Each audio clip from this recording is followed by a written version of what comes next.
మాట్లాడని గొంతు చచ్చిన శవంతో సమానం. అన్యాయాన్ని చూసి కూడా మౌనంగా ఉన్న ఈ సమాజం స్వేచ్ఛను కోల్పోయి చివరకు బతుకే శవమైపోతుంది. అసలు చచ్చిపోయిన ఒక శవం ఎలా ఉంటుందో తెలుసా? శవాన్ని దగ్గర నుంచి చూసారా మీరు? ఎలా ఉంటుంది సార్ ఈ శవం? శవం చచ్చిపోయినట్లుంటుందా, లేదా చంపేలాగా ఉంటుందా, లేదా అమ్మయ్య ఈరోజు బతికిపోయాం అన్నట్లుంటుందా? మరి మౌనంగా ఉండటం ఎలా ఉంటుంది సార్? అంటే అన్యాయాన్ని చూసి కూడా మౌనంగా ఉండటం ఎలా ఉంటుంది సార్? చచ్చిపోయిన శవంలాగుంటుందా, చంపేలాగుంటుందా, లేదా బతికిపోయాంలే అనిపిస్తుందా? ఎలా ఉంటుంది సార్? సోనం వాంగ్చుక్ గారు 20 రోజుల నుంచి మన ఎడ్యుకేషన్ సిస్టమ్ మారాలని, మన ఎడ్యుకేషన్ సిస్టంలో అకౌంటబిలిటీ ఉండాలని, మన పిల్లల భవిష్యత్తు కోసం ఆయన 20 రోజుల నుంచి నిరాహార దీక్ష చేస్తూ ఉన్నారు. మీరు దీంట్లో 100 యాంగిల్స్ ఎత్తుక్కోవచ్చు.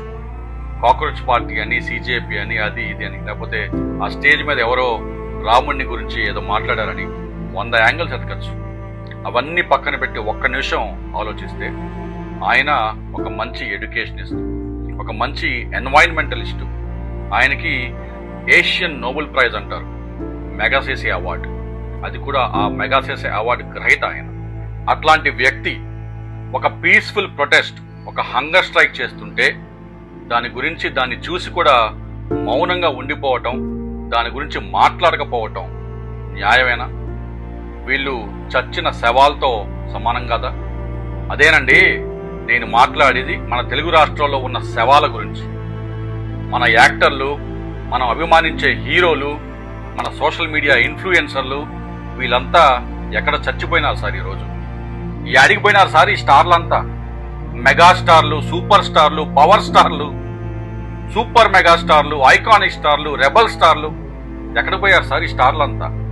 సినిమా పేర్లు మటుకు టాగోర్, సరిలేరు నీకెవ్వరు, ఫౌజీ, ఉస్తాద్ భగత్ సింగ్, RRR.